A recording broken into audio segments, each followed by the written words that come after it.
So, today is the day. Today the RTX 2080 Ti is getting a PCB overview. And if you watched the cooler video I made about the cooler for this card, you would already know that, yeah, I put it on a Waterblock. So instead of disassembling the stock cooler, we are going to disassemble this EK Vector Waterblock that I sadly damaged a little bit. And yeah, then we're going to take a look at the graphics card, and I'm also going to reassemble it again because yeah, it's my daily card, it's going into my daily system, and right now I have my entire daily system disassembled because I'm rebuilding it. So yeah, that's why you're getting your PCB breakdown and teardown more or less. And yeah, I think I'm just gonna begin by saying this card is so heavy. It's like 2 or 3 kilograms with the Waterblock on it. And yeah, I mean it's a giant card too. Like, I didn't realize how big my case actually is yeah, before I removed the card I thought my case is just about big enough, but then I realized, oh, actually it's quite big, my case being the meshifiers too. So yeah, let's not ramble around and let's get let's get to disassembling this Waterblock right here. And you can see my room there, you can see my microphone and my camera actually. Yeah, this card does come, or more like I have chosen to have a nickel backplate on this because all my water cooling stuff is nickel. Like the fittings are, the blocks are, and so is the backplate. It's actually pretty dirty from being in my system for about a year now. So this is the yearly disassembly. Oh yeah, you can see a lot of fingerprints on there. Actually, it looks a lot worse in real life than on video. Yeah, so let's start by removing the backplate. And I'm also gonna repaste the card with Cryonaut. Right now it has Hydronaut on it, I think, which came with the block. I don't really expect the thermal paste to do better because, like, Hydronaut is, as far as I understand it, is basically Cryonaut just for water cooling. So it might actually be slightly worse. I think it's just gonna be the same. And yeah, I'm just doing this to check up on the card because I will also be disassembling the blocks, because I did find out that there is some gunk in the blocks. Specifically the CPU block, but this one isn't clean either. So, okay, can the backplate? Yeah. Ha ha ha. There we have it. Let's not lose the screws.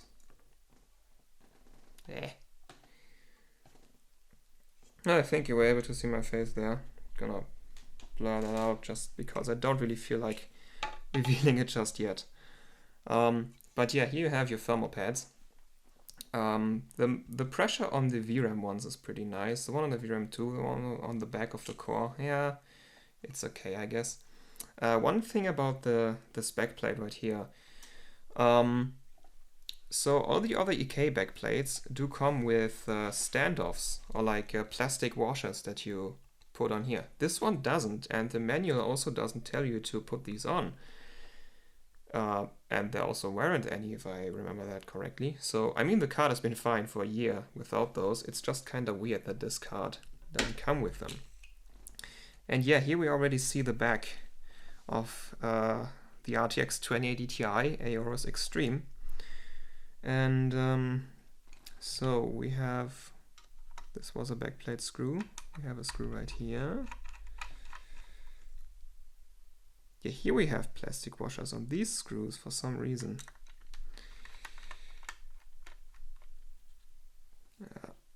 Let's take those screws out. This is gonna be a longer video, but I mean, I think that's kind of clear. It's also a very interesting card, being a 2080 Ti. Okay, and now we just have to pull out the screws around the core. The disassembly of this Waterblock is pretty easy, actually. I remember it being pretty complex, but well, that was my first time putting a water block on a graphics card, and also my only time putting a full cover water block on a graphics card. So, and now I think lifting the card off will be quite interesting because the die on this is giant, and it should come right off. Did I miss any screws? I don't think I did. I don't think I missed any screws. So this should just come right off.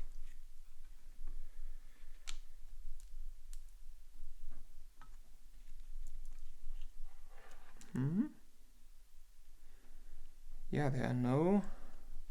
I mean, I'm really careful with this card because it's really, really expensive and I don't want to break it. If I break this card, this means I'm going to daily a 980 Ti. Yeah, there are definitely no screws. Oh, we have it. Are you ready for the reveal? There it is. Oh man, this card.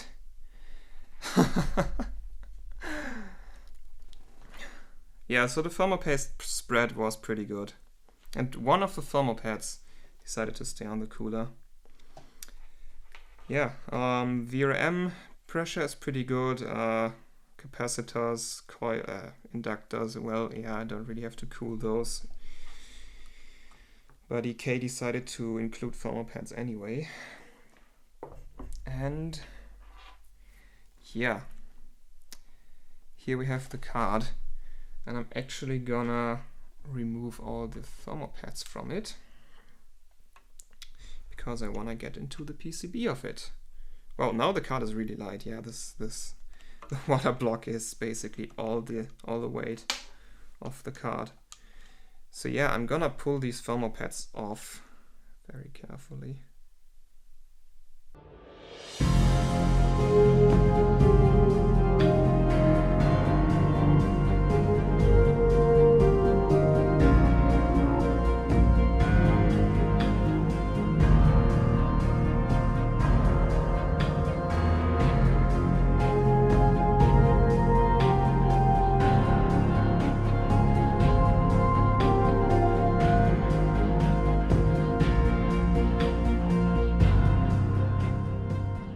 So here we have it, the RTX 2080 Ti AORUS Xtreme, completely naked in all of its glory.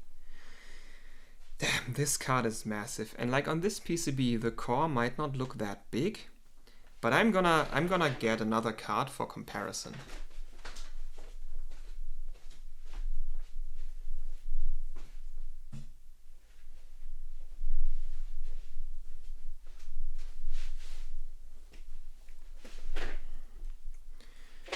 So this right here is my previous daily card, my 780 Ti Windforce, and that GK110 on there is a giant GPU.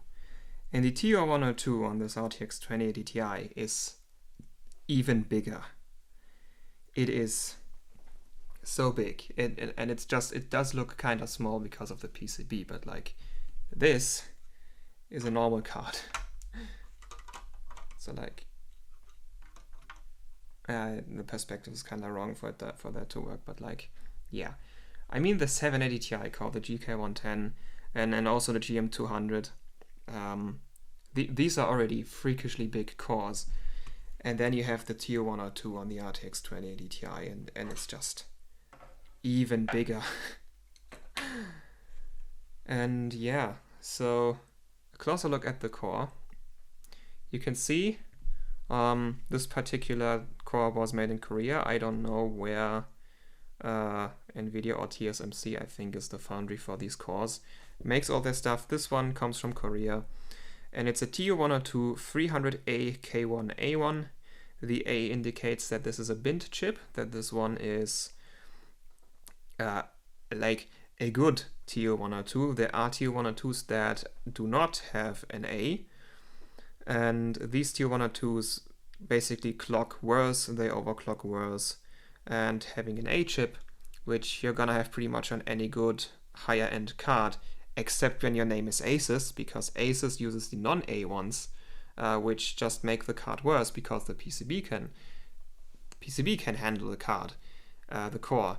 It's just your core is bad and it won't clock that high. So yeah, if you have an Asus card, even the Strix one, if you have an Asus card, there's a 1/3 chance, depending on what model you have. Like Asus has the normal one, the advanced, and then the OC, I think. And the normal one is a non-A chip for every 2080 Ti model they make. So yeah, beware of that. But pretty much every other 2080 Ti, even the reference PCB ones, if it's not a blower, it's pretty much gonna be an A chip. This particular A chip is actually not that great. It is an A chip, it clocks like an A chip, but 2085 megahertz is the best this one can do. And now where it's warmer in summer, it actually does 2070 at best, and then throttles down to 2055 for pretty much gaming. When I'm gaming for longer than just a few minutes, it runs at 2055 megahertz, and that's with my overclock. Stock, this card ran between 2010 and 1980 megahertz, pretty much. So yeah, there we have the core out of the way. We can now look on at the VRAM. You can see this is Samsung, and this is what makes this card really, really great. The VRAM on this card, other than the core, is really, really good. I can actually go into MS Afterburner and max out the memory slider. Plus 1500 megahertz, the memory will run it.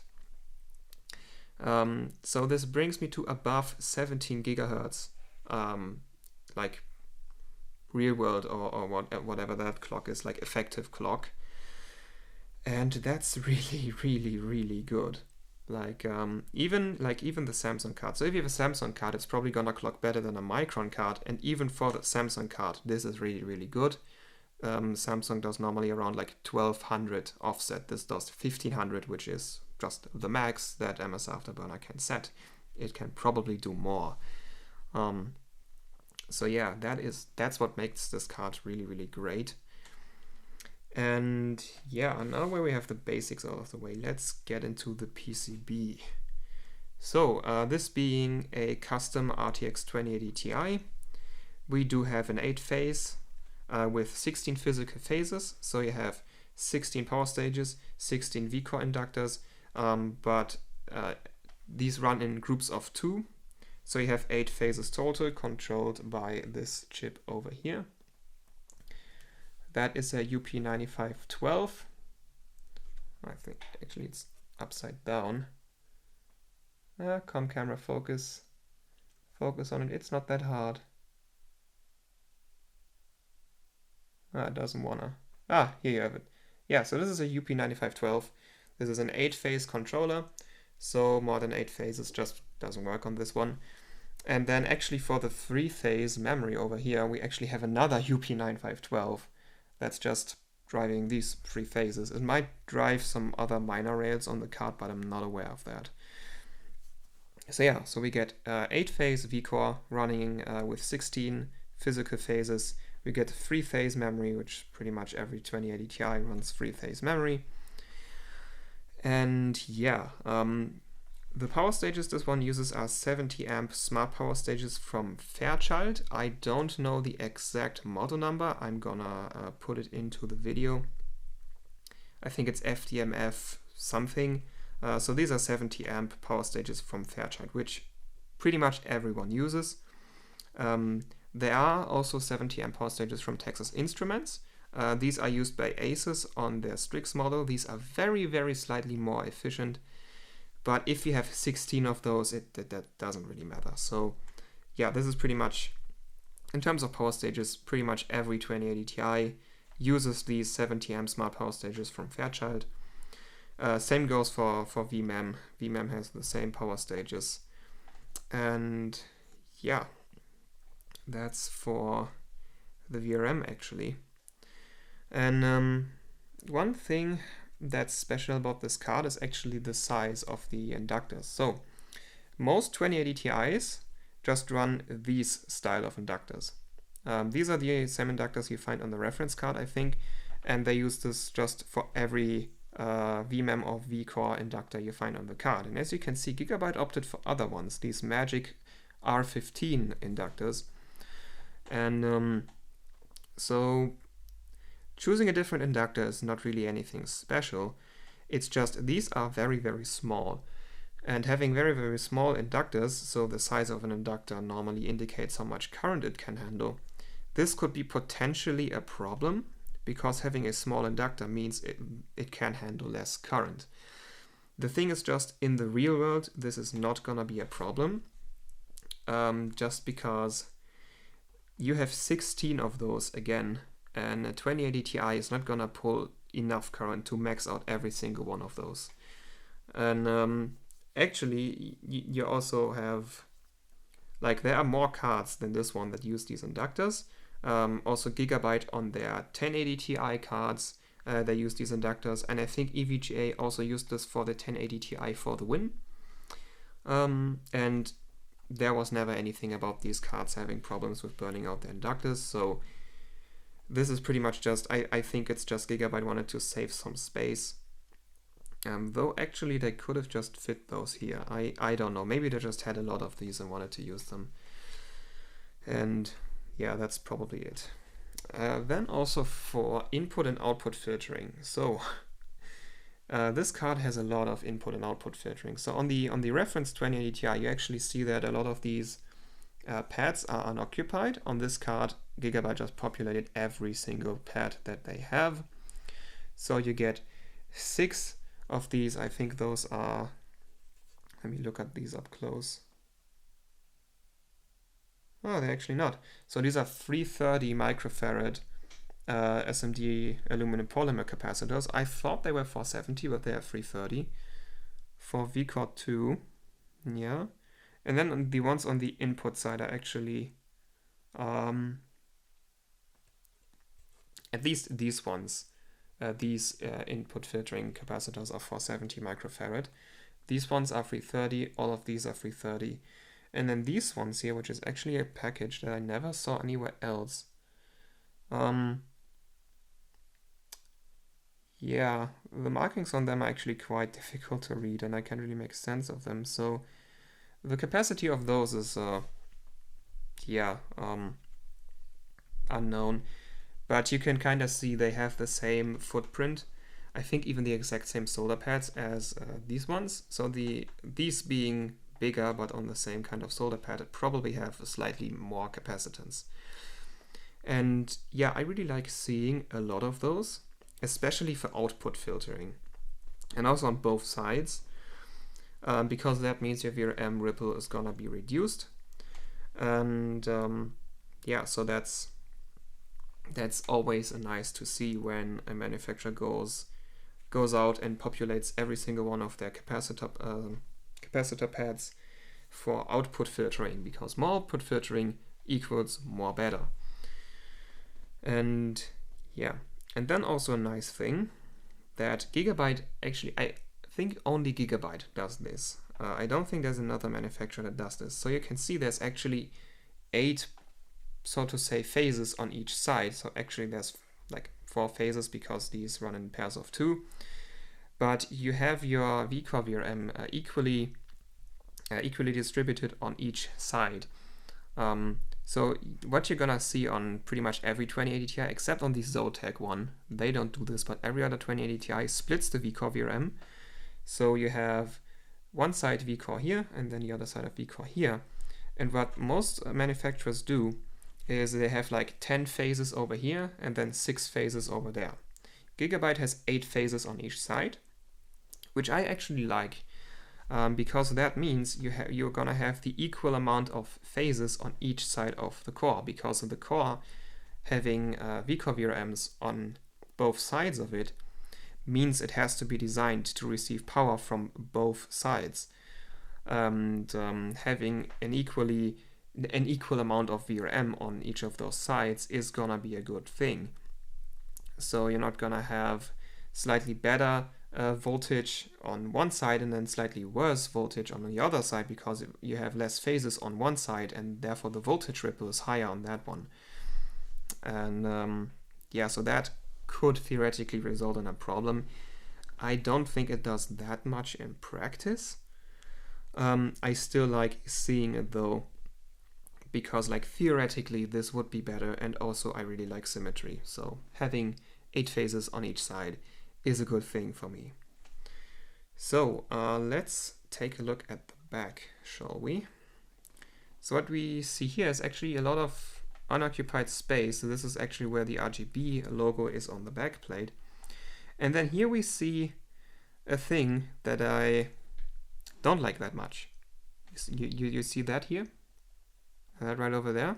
These are empty capacitor pads. Yeah, so Gigabyte actually didn't populate all of them. They just populated all of them on the front. But on the back, they didn't populate all of them. Which, since more capacitance equals more better, I would have liked to see all those pads occupied. Maybe not all of those SMD aluminum polymer ones, because these are a lot of SMD aluminum polymer pads, and putting all of them on would be really, really expensive for Gigabyte and would in the real world do almost nothing. Pretty much the only card where you're gonna see a lot of SMD aluminum, not aluminum polymers. What did I say? Multilayer ceramics. Sorry, the small ones are multilayer ceramics, not aluminum polymers. These are the big ones. Yeah, so pretty much the only card where you're gonna see all of those small SMD multilayer ceramics pads populated is, I think, the EVGA Kingpin edition of the 2080 Ti and maybe the Galaxy Hall of Fame one, because these are extreme overclocking cards. These are meant for liquid nitrogen. This one here is a normal RTX 2080 Ti that's meant for having it in your daily rig and gaming on it like I do. And yeah, so I would have liked to see the aluminum polymer spots populated, but the multilayer ceramic ones, yeah, I can understand when a manufacturer doesn't want to bother with these. And I mean, Gigabyte's still doing better than, I think MSI left a lot of pads empty on their RTX 2080 Ti custom design, the Gaming X Trio. I'm not sure about what ASUS does. I think they do kind of the same thing as Gigabyte does.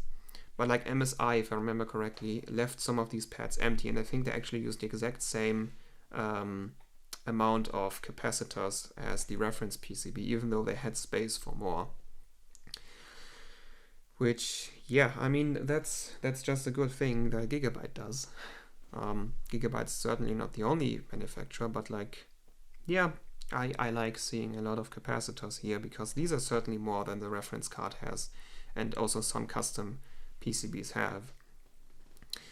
And yeah. And I think that's actually pretty much everything, like the major things that I wanted to talk about. So like, yeah, looking at the PCB of probably my most interesting card. Yeah, talking a bit about the VRAM, the capacitors. Yeah, I'm trying to think of things that I might have missed. I haven't really. I don't think I have. Like, one thing you could maybe highlight is the I/O, which is, yeah, that's the gold standard for I/O. I want to see this on every card. So yeah, that's a very nice thing that Gigabyte is doing here. I appreciate having a lot of I/O. And I mean, that's been a long-standing thing for Gigabyte. I think they've done these kind of very, very nicely populated I/O ports since the 900 series, I think.